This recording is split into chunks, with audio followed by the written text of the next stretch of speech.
Mirthful Monday to everyone. I am William Theo and this is PTV News Now.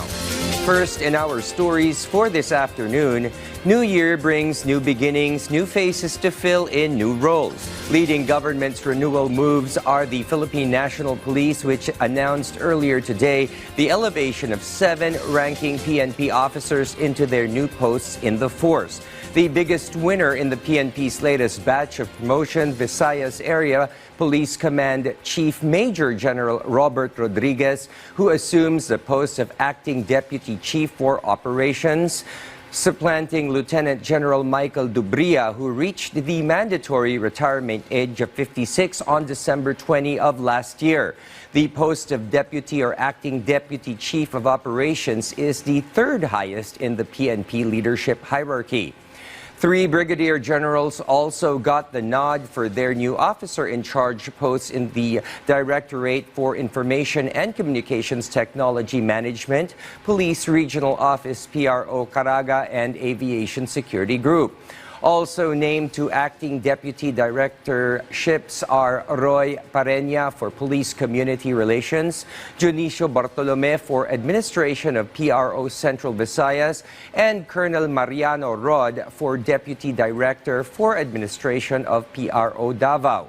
In welcoming the newly promoted officers, PNP Chief Romel Marbil reminded all his officers to remain steadfast in their sworn duty, maintain fairness in their decisions, and uphold the dignity of their positions as law enforcers tasked to serve and protect the citizenry.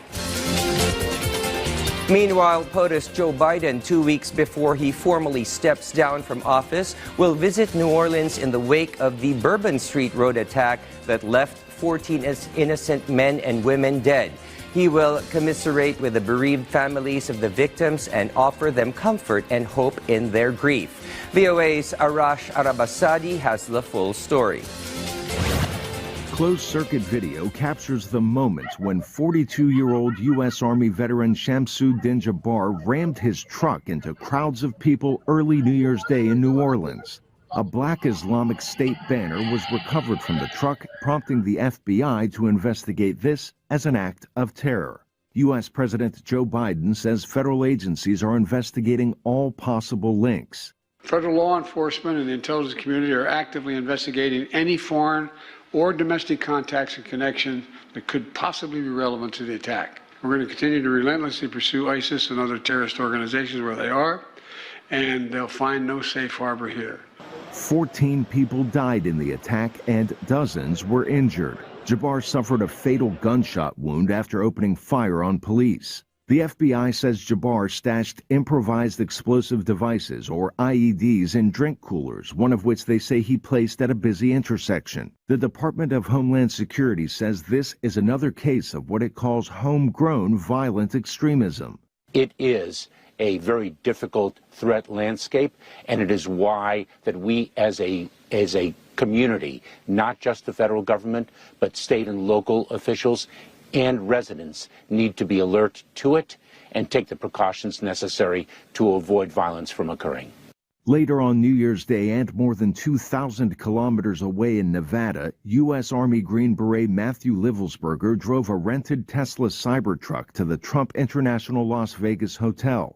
The Clark County coroner confirmed the highly decorated Livelsberger, whom officials say suffered from PTSD, died from a self-inflicted gunshot before the truck exploded. Officials say no one else was seriously hurt. Law enforcement says there are so far no links between the attacks. People in New Orleans held a party-like vigil for the victims of the New Year's Day attack. President Biden and First Lady Jill Biden plan to visit the city on Monday. Arash Arabasadi, VOA News. So that concludes this afternoon's set of breaking stories for you. Join us anew later on for the evening set of Newsbreakers, and make it a habit to tune in and stay connected right here for news you can rely on. William Theo here. Thank you for watching PTV News Now.